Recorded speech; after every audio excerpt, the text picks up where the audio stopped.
Bora lá. Tenho muita coisa para falar para você, até corri um pouquinho a live hoje para sobrar tempo da gente conversar sobre coisas importantes, porque hoje são 10 versículos do capítulo 4. Ontem nós encerramos a parte inicial do capítulo 4, está no nosso canal, entre lá e procure novamente Gálatas, é a playlist que você tem que assistir e ali estão picotados os vídeos, né? E colocados em ordem, bonitinho. Se você quiser saber sobre o que a gente está falando, tá tudo por lá.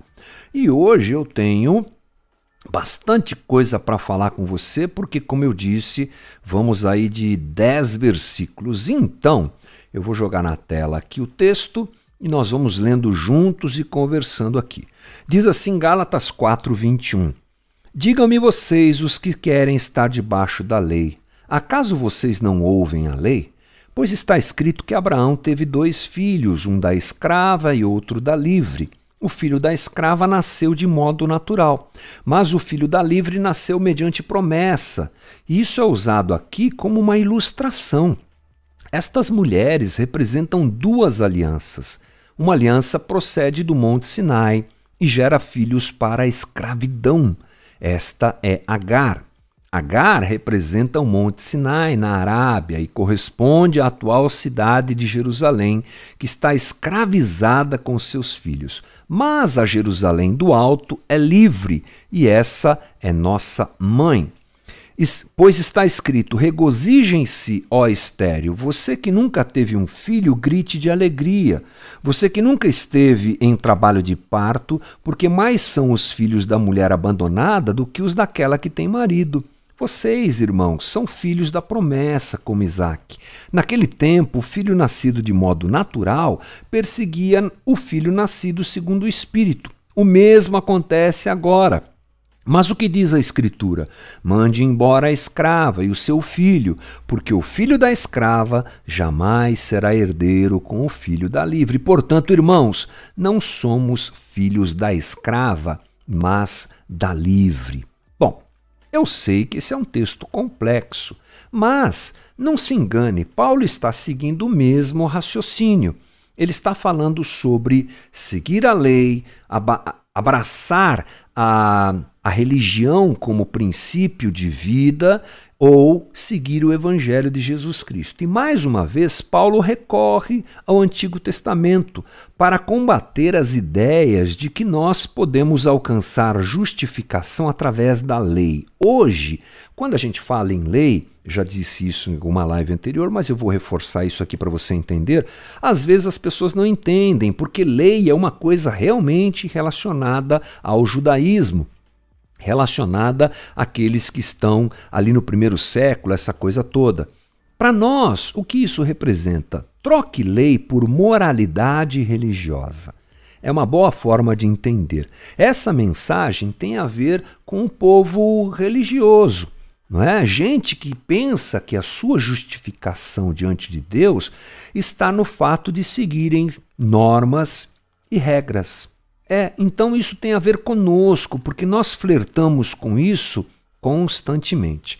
No momento que Paulo está escrevendo isso, o alvo dele é o coração daquele pessoal, os Gálatas, porque foram cooptados, foram enganados, foram seduzidos pelos judaizantes que desfazem a liberdade do evangelho apresentada por Paulo e apresentam aos Gálatas uma forma equivocada de viver o evangelho. Vocês querem ser cristãos?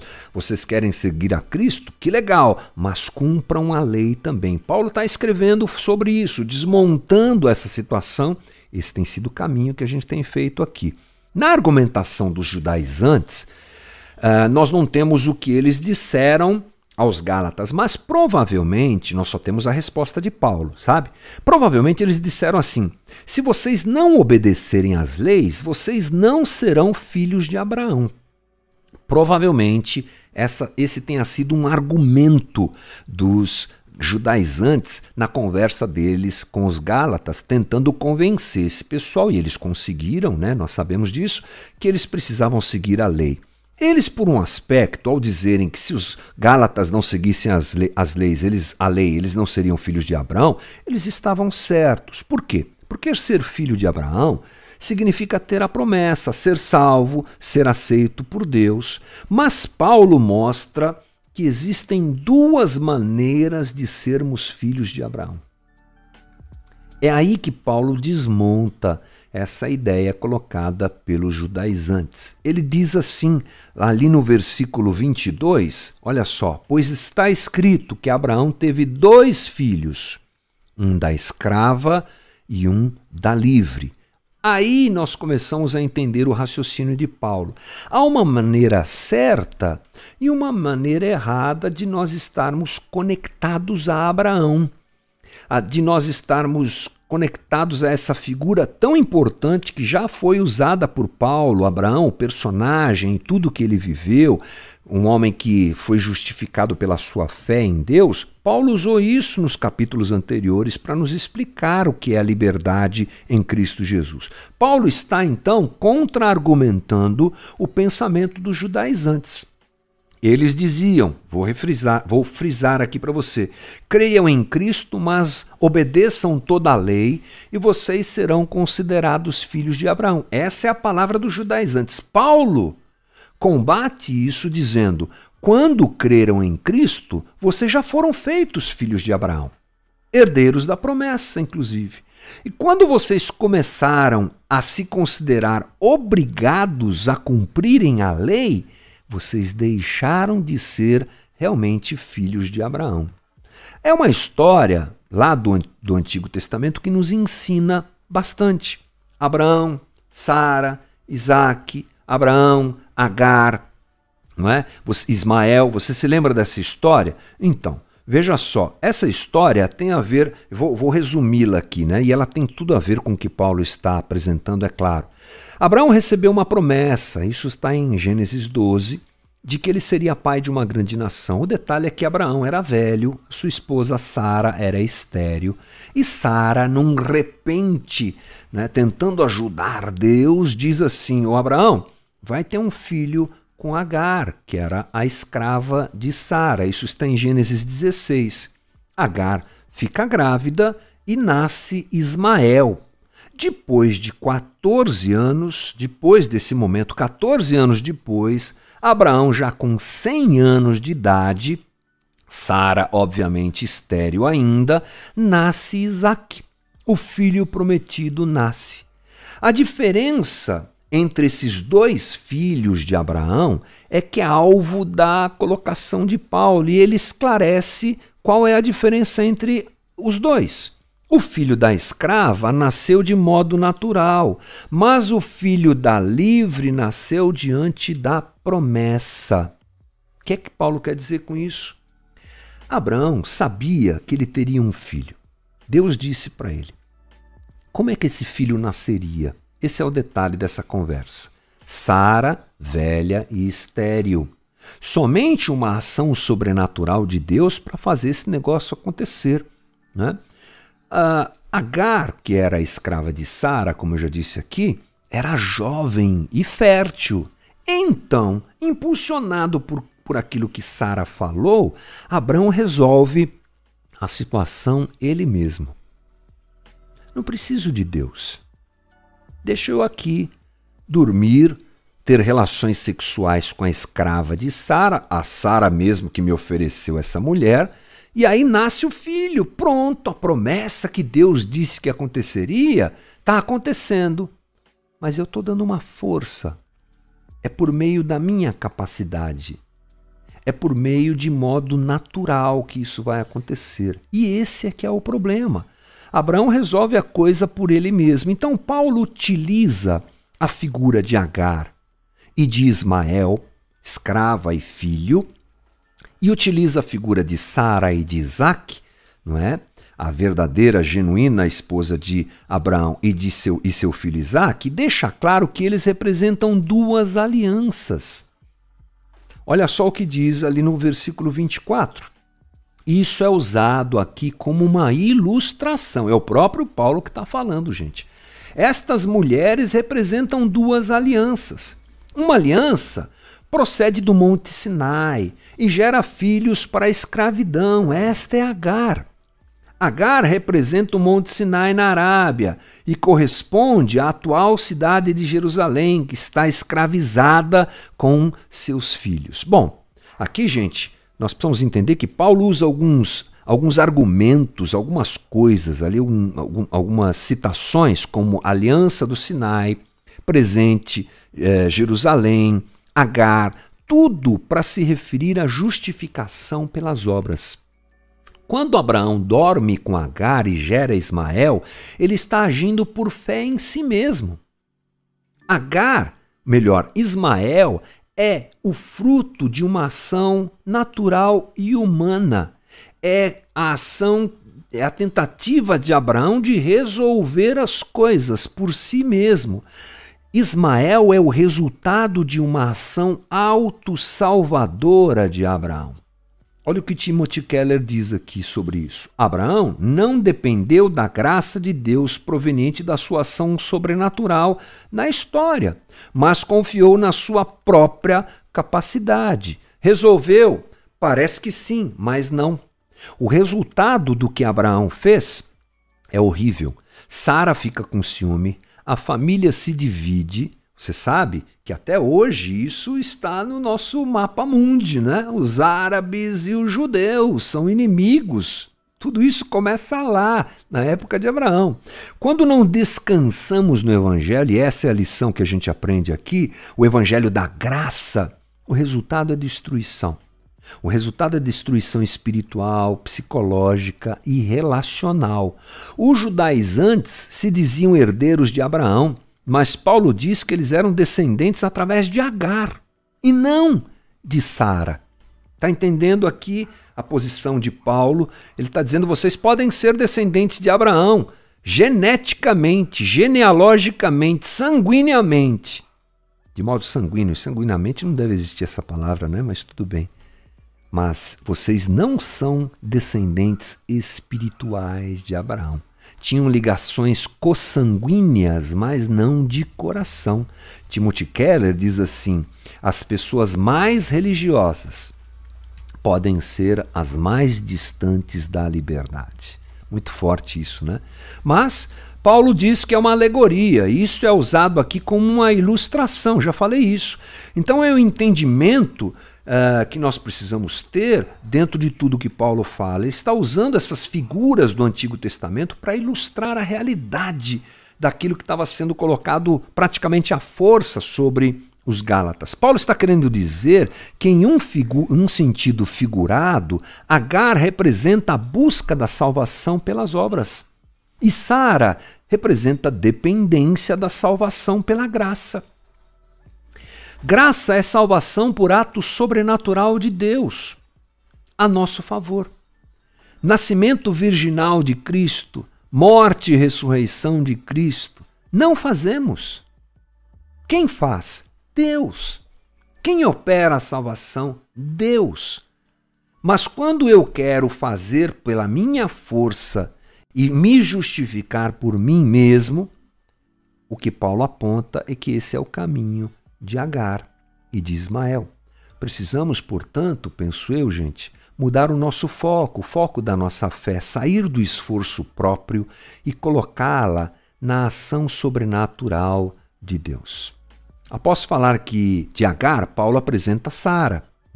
Sara representa a graça. Lembre-se, Agar representa a lei, é o esforço próprio para se salvar. Agora, Sara representa a graça. Diz aqui, versículo 26, mas a Jerusalém do alto é livre, essa é a nossa mãe. Paulo está dizendo o seguinte, diz John Stott, isto é, Sara, a mãe de Isaac, representa a Jerusalém celestial, ou a igreja cristã. E Paulo acrescenta a qual é nossa mãe. Na qualidade de cristãos, somos cidadãos da Jerusalém lá de cima. Estamos ligados a Deus por uma nova aliança, e essa cidadania não é escravidão, mas liberdade. Então Paulo faz o contraponto, usando Agar e utilizando coisas terrenas para falar de Agar, e usa Sara, usando coisas celestiais para falar sobre Sara. trazendo essa diferença entre elas, usando essa diferença que há entre elas para nós entendermos. Agar é lei, Sara é fé e liberdade. Para reforçar sua colocação a respeito da graça de Deus, Paulo utiliza um texto lá de Isaías. Olha que lindo, gente. Isaías, Gálatas, Paulo citando Isaías, né? Gálatas 4:27, pois está escrito: regozije-se, ó estéril, você que nunca teve filho, grite de alegria, você que nunca esteve em trabalho de parto, porque mais são os filhos da mulher abandonada do que os daquela que tem marido. Palavra profética essa que Isaías liberou, né? Foi usado por Deus para falar essas coisas 600 anos antes da época de Paulo, aos exilados judeus lá na Babilônia. Os judeus no cativeiro achavam que era o fim, que eles não voltariam para casa, que eles não teriam a sua nação de volta. Eles então se sentiram, obviamente, fracassados, impotentes, mediante o castigo do exílio. E eles comparavam a sua situação com a situação dos outros povos ao seu redor. Mas Deus diz a eles que no momento de impotência é que eles conheceriam a misericórdia divina. Olha o link lindo que Paulo faz aqui. O forte vive ocupado demais confiando em si. Mas Deus está dizendo, sintam-se fracos mesmo. Percebam-se fracos mesmo, porque é nessa fraqueza que eu vou restaurar tudo. Através da descendência da estéril Sara, aquela que não poderia ter filhos, é que vem até nós Jesus Cristo. Que coisa incrível, né, gente? Assim opera a graça de Deus. Paulo está dizendo que a salvação, que se a salvação é pelas obras, somente os capazes podem salvar, não é? Paulo está dizendo que se fosse pelas obras, só aqueles que têm capacidade é que poderiam ser salvos, mas não. Não. Ele está dizendo que tudo acontece de um caminho inverso, em um caminho inverso. Ele anuncia o poder da graça. A graça que atinge os inválidos, a graça que atinge os incapazes, a graça que atinge os estéreis, como no caso de Sara. O Evangelho diz: graça não é somente para capazes, como Agar, mas para estéreis, como Sara. Se Sara foi abençoada, todo mundo pode ser, né? A religião, portanto, ela deve ser sempre refutada quando ela apresenta a nós a possibilidade de resolvermos a nossa vida por nós mesmos. Sara é um exemplo para aqueles que não se enxergam como bons o suficiente para serem salvos, né? Os fracassados têm vez diante de Deus. Sara era tudo que não se queria ser na sua época, mulher e estéril, mas dela nasce Isaac. Olha só o que Tim Keller diz sobre isso. A religião da obediência às regras é para o nobre, o capaz, o moral, o forte, mas o evangelho é para qualquer um. Jesus, na verdade, disse que o capaz, o moral e o forte, via de regra, estão mais distantes do que os moralmente fracassados e os fracos de espírito. Por isso, todo mundo, do mais religioso ao mais irreligioso, necessita do evangelho, da graça de Jesus. Então a gente fecha essa conversa de hoje entendendo um pouquinho mais de tudo isso que Paulo fala, não é, nesse momento tão importante, escrevendo aos Gálatas, entendendo que, mais uma vez, Paulo é enfático, né, gente? A gente vai lendo o texto sequencialmente, você percebe que tem algumas coisas que são repetidas. E quando alguma coisa é repetida no texto bíblico, por favor, preste atenção. Paulo já fez isso lá no começo de Gálatas, usando a figura de Abraão, e agora ele faz de novo, traz novamente a história de Abraão, agora com as suas respectivas mulheres, digamos assim, Sara, a graça, a misericórdia, aquele que depende de Deus, aquele que sabe que não é capaz, aquele que sabe que é pecador, esse que em fé se entrega à promessa de Deus é que pode vivê-la completamente. A religião tira a gente desse foco. E a religião diz, você pode, você é moralmente perfeito, você é bom, confia em você. Não, não, não. Não confie em você, porque você é pecador, porque eu sou pecador.